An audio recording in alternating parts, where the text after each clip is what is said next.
இன்னைக்கு பாண்டிச்சேரியில் என்னெல்லாம் நடந்துச்சு ஷார்ட்டாக ரிவ்யூ பார்த்தலாம். சுகன்யா வந்து அவங்களோட சிஸ்டரோட வீட்டுக்கு வந்திருக்காங்க. அவங்க சொல்கிறாங்க, நீ இந்த ஊரில் தான் கட்டிட்டு வந்தேன்னு இப்போ தான் எனக்கு தெரியும். வீட்டுக்காரர் என்ன பண்ணுறாரு அப்படின்னோடனே, ஒரு மளிகை கடை வச்சிருக்காரு அப்படின்னு சொன்ன வேகத்துக்கு அந்த வீட்டுக்கே வந்து பழனி டெலிவரி எடுத்துகிட்டு வராரு.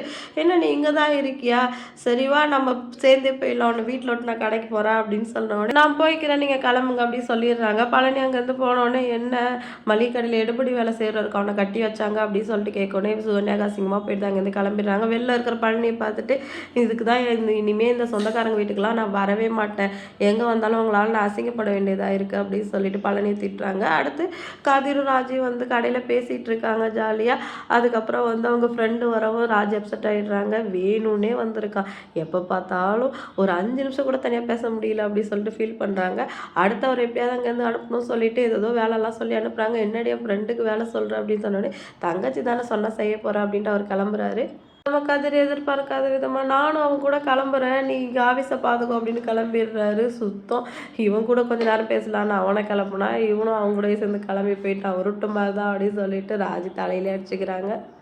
அடுத்து தங்கமயிலோட அப்பா அம்மா வீட்டுக்கு வந்திருக்காங்க. எல்லாரும் கடத்தர போலாம் முடிஞ்சோடனே அவங்கவுங்க வீட்டுக்கு போயிட்டாங்க. நீங்கள் 2 பேரும் மட்டும் ஏன் இங்கே வந்தீங்க அப்படின்னு கேட்கவும், அவன் தங்கச்சி காலேஜ் போயிட்டாங்க, 2 பேருக்கு மட்டும் போய் சமைக்கணும், அதான் சாப்பிட்டுட்டு சாயந்தரமாக போகலான்னு வந்தோம் அப்படின்னு சொல்லிட்டு தங்கமயிலோட அம்மா சொல்கிறாங்க. அதுக்குள்ளே பாண்டியன் வந்துடுறாரு.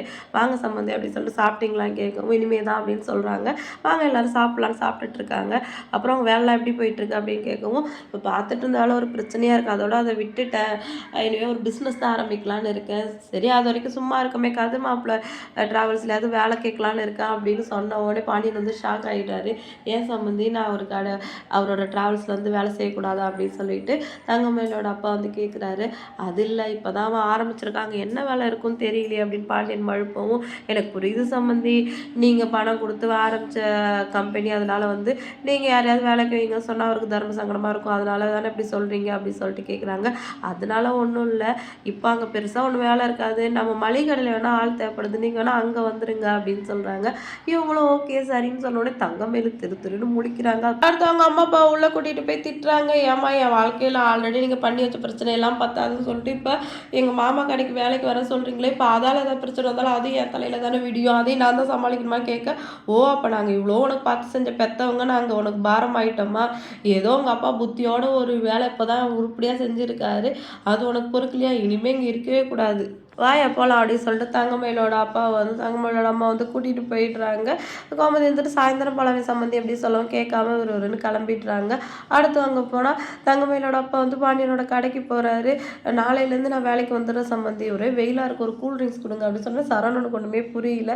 என்னப்பா என்னாச்சு அப்படின்னு கேட்கவும், இல்லைடா அவங்க மாமனார் வந்து ஏதோ வேலையை விட்டாராம், பிஸ்னஸ் ஆரம்பிக்க போகிறாரா, அது வரைக்கும் தம்பி கடைக்கு வேலைக்கு போகலாமான்னு கேட்டார், அவனே இப்போ தான் ட்ராவல்ஸ் ஆரம்பிச்சிருக்கான், அதனால தான் நம்ம கடைக்கு வாங்க நான் சொல்லிட்டேன் அப்படின்னு சொல்லி, இதெல்லாம் சரியாக வருமாப்பா அப்படின்னு சொல்லிட்டு சரவணன் கேட்கவும், இல்லை பார்த்துக்கலாம் விடு, சம்மந்திக்காரங்க வீட்டுக்கு வேலைக்கு போனால் தப்புனா அவங்களுக்கு மட்டும் தெரியாதா, கொஞ்ச நாள் தானே பார்த்துக்கலாம் அப்படின்னு சொல்லிட்டு வாணின்னு சொல்லிடுறாரு. அப்புறம் விசிட்டிங் கார்டு பிட் நோட்டீஸ் இதெல்லாம் வந்து சரவணன் அடிச்சு எடுத்துகிட்டு வந்திருக்காரு கடைக்கு வரவங்களுக்குலாம் கொடுக்கறதுக்காக, தம்பியோட பிஸ்னஸும் டெவலப் ஆகலப்பா அப்படின்னு சொல்லிட்டு போஸ்ட்லாம் ஓட்டுறாரு. இப்போ தங்கமயிலோட அப்பா வந்து பாண்டியன் ஸ்டோருக்கு வேலைக்கு போகிறதால என்னெல்லாம் பிரச்சனை வரப்போகுது அப்படின்னு சொல்லிட்டு வெயிட் பண்ணி பார்க்கலாம். வீடியோ செலக்ட் பண்ணிக்கோங்க. அடுத்த ஒரு சூப்பரான வீடியோட நான் உங்களை மீட் பண்ணுறேன். டாட்டா பாய்.